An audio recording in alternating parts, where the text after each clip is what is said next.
ఈ కాన్సన్ట్రేషన్ చేస్తున్నారు. Right sir. ఇక ఫ్రాన్స్లో సంచలన కేసు జెసిల్ ఫెలికో ఇష్యూ సార్. అసలు ఈ వార్త మీరు చెప్పిన తర్వాత నేను స్టడీ చేస్తుంటే చదవడానికే చాలా ఇబ్బందికరంగా ఉన్న కేసు ఇది, ఇష్యూ ఇది. ఈ కేసు గురించి ఏం చెప్తారు? అసలు ఈ కేసు నిజమే మీరు అన్నది. ఇప్పుడు నేను రాత్రి చూశాక నాకు నిద్ర పట్టలేదు, వాస్తవంగా నిద్ర కూడా పోలేకపోయాను. అంత భయంకరమైన వార్త ఇది.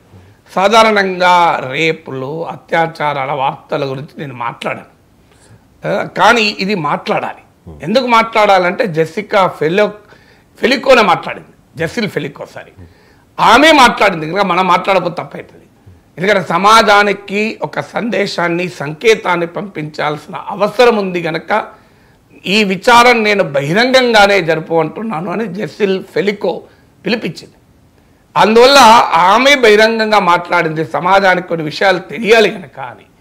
అలాంటప్పుడు మనం మాట్లాడకపోతే, ఆమె చూపిన ధైర్యం మనం చూపలేకపోతే, ఆమె ఏ సందేశంతోనైతే తన భయంకరమైన అత్యాచార కేసు బహిరంగ విచారణ కోరుకుందో, సాధారణంగా అత్యాచార కేసుల్లో మనిషిని ఐడెంటిఫై కూడా చేయకూడదని రూలు. ఇప్పుడు మనము ఢిల్లీ పారామెడికల్ అమ్మాయి రేప్ కేసులో నిర్భయ అని మాట్లాడాం. ఇక్కడ హైదరాబాద్లో జరిగిన కేసులో మనము దిశ అని మాట్లాడాం. ఎందుకంటే ఎక్కడైనా అభయ అని, ఇప్పుడు బెంగాల్ రేప్ కేసులో అభయ అని మాట్లాడుతున్నారు. సాధారణంగా ఎవరో కూడా ఐడెంటిఫై చేయరు నిర్భయ, దిశ, అభయ అని. కానీ జెసికా ఫెలికో తన భయంకరమైన రేప్ కేసును ఆమె విచారణకు హాజరు కావడమే కాకుండా ఈ విచారణను బహిరంగంగా జరపండి కోర్టు కోరి బహిరంగంగా కూడా జరుపుతుంది. జరపడమే కాకుండా ఆమె విలేకరుల ముందుకు వచ్చి, మీడియా ముందుకు వచ్చి తన కేసు చెప్పింది.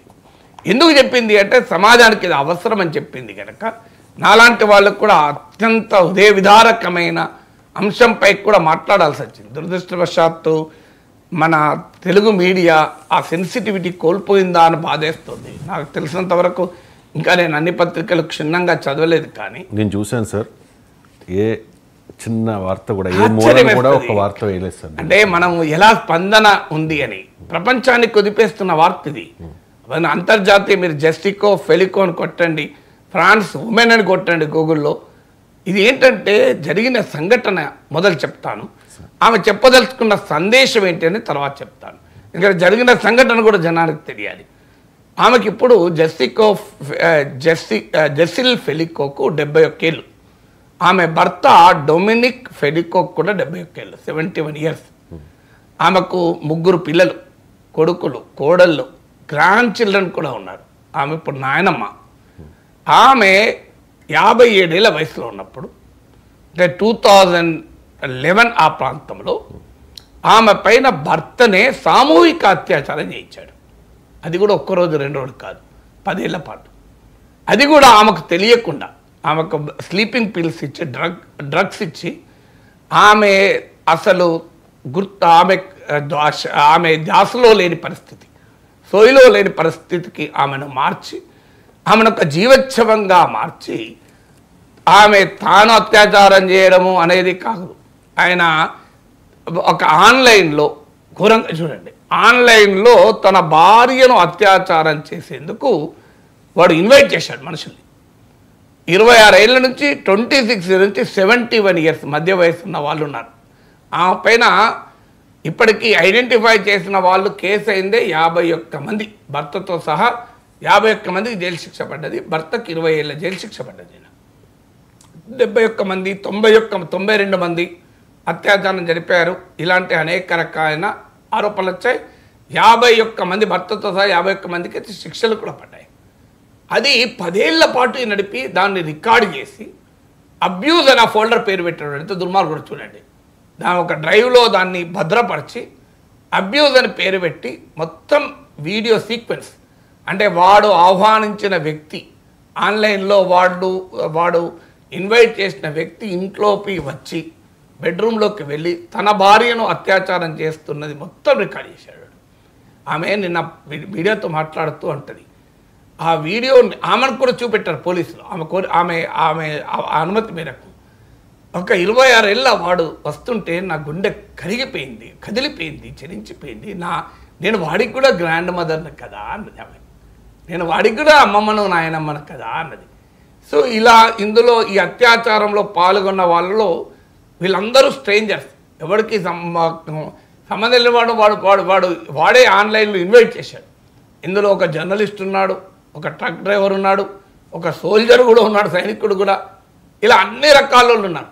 ఇది ఫ్రాన్స్లో ఒక చిన్న గ్రామం, 6,000 మంది జనాభా కలిగిన గ్రామంలో 2011 నుంచి 2020 వరకు జరిగింది. ఆమెకు తెలియకుండా ఆమె డ్రగ్స్ ఇచ్చి, ఆమెను సోయలేని పరిస్థితి, ఆమెకు ధ్యాస లేని పరిస్థితి తీసుకొచ్చి ఇదంతా జరిపాడు. ఇది ఆమెకు తెలియదు పాపం. ఆమెను లాయర్లు వాడి డొమినిక్ ఫెలికో తరఫు లాయర్లు, నీకు తెలిసే జరిగిందా, నీకు తెలియకుండా ఎలా జరుగుతుంది, ఇలా కూడా ఆమెను ప్రశ్నించారు పాపం. ఆమె ధైర్యంగా ఆన్సర్ కూడా చెప్పింది వాటికి. 2020లో ఈ దుర్మార్గుడు డొమినిక్ ఫెలికో అనే దుర్మార్గుడు ఒక సూపర్ మార్కెట్లో అమ్మాయిల స్కర్ట్స్ను వాడు వీడియోలు తీయడంలో తీసే పని చేశాడు. అంటే వాడు ఇక్కడ భార్య పైన ఇలా చేస్తూనే వాడి గుణం చూడండి, వాడు విపరీతంగా పోర్నోగ్రఫీకి ఎక్స్పోజ్ అవుతూ ఉంటాడు. సో అది తీస్తున్న సమయంలో పోలీసులు పట్టుకున్నారు. అంటే అక్కడ తీగలాగితే డొంకంతా కదిలింది. సో ఆడ మొత్తం బయటకు వచ్చింది. వాడిని విచారణ జరపంగా వాడు 10 ఏళ్ల పాటు ఈ భార్య పైన ఇంతటి దుర్మార్గానికి పాల్పడుతున్న బయటపడ్డది. 2020 వరకు ఆమెకు కూడా తెలియదు ఈ 10 ఏళ్ల పాటు తన పైన సామూహిక అత్యాచారాన్ని తన భర్తే జరిపిస్తున్నాడు అని. అంత తెలియకుండా ఆమె పైన అత్యాచారం చెప్పారు. ఆమె రకరకాల అనారోగ్యాలకు కూడా గురైంది. హెయిర్ పోవడము, వెయిట్ లాస్ కావడము, చాలా ఇబ్బందులు కూడా ఎదుర్కొంది. అప్పుడు ఆమె అనుమతితో ఆమెకు వీడియోలు కూడా చూపెట్టారు. చూడండి ఆమె ధైర్యం. ఒక రేప్ సర్వైవర్ ఎంత ధైర్యంగా వేయించి, నాకు నిజంగా మనము పిడికిలు బిగించి ఆమెకు సాలిడారిటీ చెప్పాలి, చేతులు జోడించడం కూడా కాదు. ఆమె ధైర్య సాహసాలకు మెచ్చుకోవచ్చు. అప్పుడు 2020లో వాడిపైన కేసు పెడితే నిన్న ఈ ఇయర్ సెప్టెంబర్లో ఫైనల్ విచారణ మొదలైంది. ఫైనల్ విచారణ మొదలైనప్పుడు ఆమె కోర్టును కోరింది. సాధారణంగా ఈ రేప్ కేసెస్లో విచారణ బహిరంగంగా జరపరు, ఎందుకంటే సెన్సిటివిటీస్ ఉంటాయి. బాధితుల కుటుంబం ఆమె ధైర్యంగా ఈ కేసు బహిరంగ విచారణ జరగాలి అని కోరుకుంది. తన 3 సంతానంతో పాటు కోర్టుకు వచ్చింది ఆమె. చూడండి, ఫైనల్గా జడ్జిమెంట్ చెప్పే సమయంలో పిల్లలు వెళ్ళిపోయారు. ఆమె ఉంది కోర్టు ముందు ఉండి తర్వాత వచ్చి మీడియాతో కూడా మాట్లాడింది. మీడియాను కవర్ చేయమని కోరింది. మొత్తం తానే స్వయాన తన ఫేస్ చూపెట్టద్దు అని జనరల్గా ఉంటుంది. ఆమె ఉన్నది. ఆమె ఎందుకు ఇదంతా చేసిందంటే ఆమె చెప్పిన మాటలు చూస్తే ఆమె ఎంత గొప్ప ధైర్య శాస్త్రాలు అర్థమవుతుంది. ఆమె ఏమన్నది, కొన్ని విషయాలు మనకు అర్థం కావాలి. ఒకటి అర్థం కావాలన్నది ఏమి అంటే, రేప్ సర్వైవర్ కాదు సిగ్గుపడాల్సింది. అంటే బాధితురాలు కాదు సిగ్గుపడాల్సింది, నిందితులు సిగ్గుపడాలి. ఇవాళ బాధితురాలు ఎందుకు దాక్కోవాలి సమాజం నుంచి? సమాజంలో కూడా యాటిట్యూడ్ మారాలి. మనం బాధితురాలని చూడడం కాదు, ఆ నిందితుడిని చూడాలి. ఏం బాధితురాల పట్ల మనం దయా కరుణ కూడా అవసరం లేదు. ఆమెగా బతకనియండి. సమాజానికి ఆమె ఇచ్చిన మెసేజ్ ఏంటంటే, ఒక రేప్ సర్వైవర్ను మీరు సింపతి సానుభూతి కూడా కాదు, letter work live with dignity and self respect. ధైర్యంగా సాహసంగా ఆమె సమాజంలో ఉండాలి. ఆమె దాక్కోవాల్సిన అవసరం లేదు, సిగ్గుపడాల్సిన అవసరం లేదు. సమాజం ముందుకు రావటానికి సిగ్గుపడాల్సింది ఈ అకృత్యం జరిపిన విధవలు, నిందితులు సిగ్గుపడాలి అన్నది.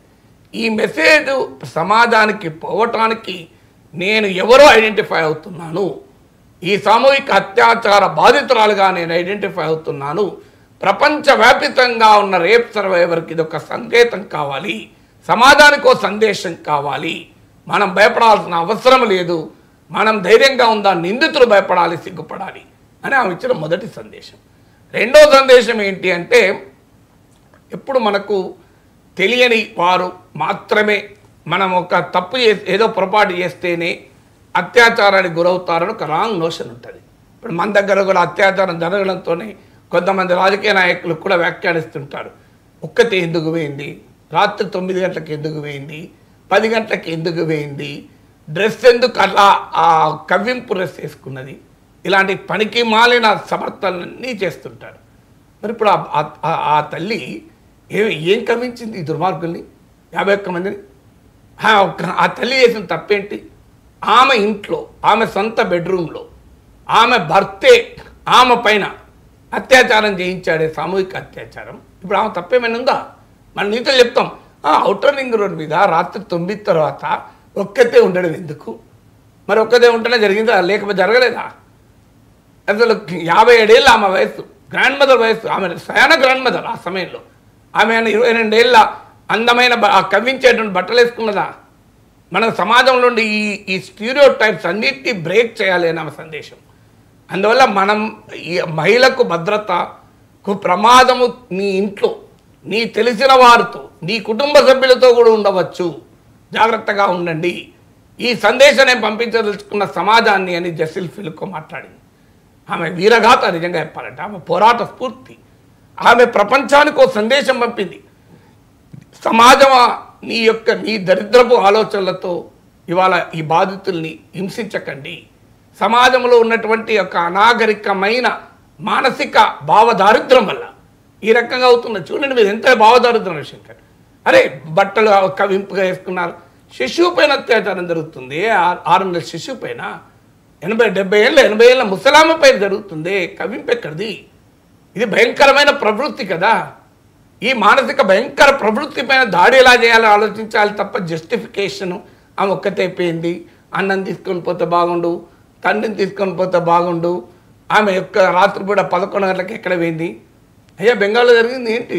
డాక్టరు ఆమె సొంత హాస్పిటల్లో, ఆమె నైట్ డ్యూటీ రోజు చేసే హాస్పిటల్లో ఆమె తన సెమినార్ హాల్లో ఉంటే ఆమె పైన అత్యాచారం జరిగింది. ఇది ఎక్కడ ప్రొటెక్షన్, ఎక్కడ రక్షణ? అందువల్ల జెసిల్ ఫెలికో ఒక సందేశాన్ని ప్రపంచానికి ఇచ్చింది. ఇది నేను మళ్ళీ చెప్పేది, మనం మాట్లాడటానికి హెసిటేట్ చేస్తాం, మాట్లాడటానికి హెసిటేట్ చేయకూడదు అని ఆమె చెప్పింది. అందుకే మాట్లాడాల్సి వస్తుంది. మనం మాట్లాడటానికి హెసిటేట్ చేయకండి, బిగ్గరగా మాట్లాడండి, ఈ దుర్మార్గం అందరికీ తెలియాలి అని జెసిల్ ఫెలికో చెప్పింది కనుక మాట్లాడాల్సి వచ్చింది. లేకుంటే ఇలాంటి వార్తలపైన మాట్లాడాలన్నా కూడా ఎక్కడో ఒక చోట ఉదయం కదిలిపోతుంది, చలించిపోతుంది, బాధ కలుగుతుంది, నిద్ర రాదు ఈ వార్త ఇస్తే.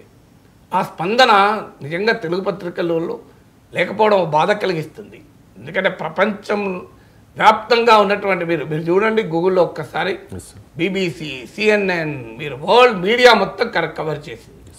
కానీ వెరీ అన్ఫార్చునేట్ మనం స్పందించకపోవడం. సో అందువల్ల ఇది కేవలం జెసిల్ ఫెలికో కథ కాదు, ఫ్రాన్స్లో ఒక గ్రామంలో జరిగిన సంఘటన కాదు, ఇది ఒక 6,000 మంది మాత్రమే ఉన్న ఒక విలేజ్లో జరిగింది కాదు, ఒక డొమినిక్ ఫెలికో అనే దుర్మార్గుడే చేసింది కాదు. ఇది ప్రపంచవ్యాపితంగా అనేక చోట్ల అంతటా జరుగుతున్న దుర్మార్గం కదా. So it is not just the story of Gisele Pelicot, it is the story everywhere in the world. భాషలు, సంస్కృతులు, సరిహద్దులు, ప్రాంతాలకు అతీతంగా మహిళలపై జరుగుతున్న దుర్మార్గం, ఉన్మాదం, దీన్ని ఎదిరించడానికే జెసిల్ ఫెలికో స్టోరీ మనం చెప్పాల్సి వచ్చింది.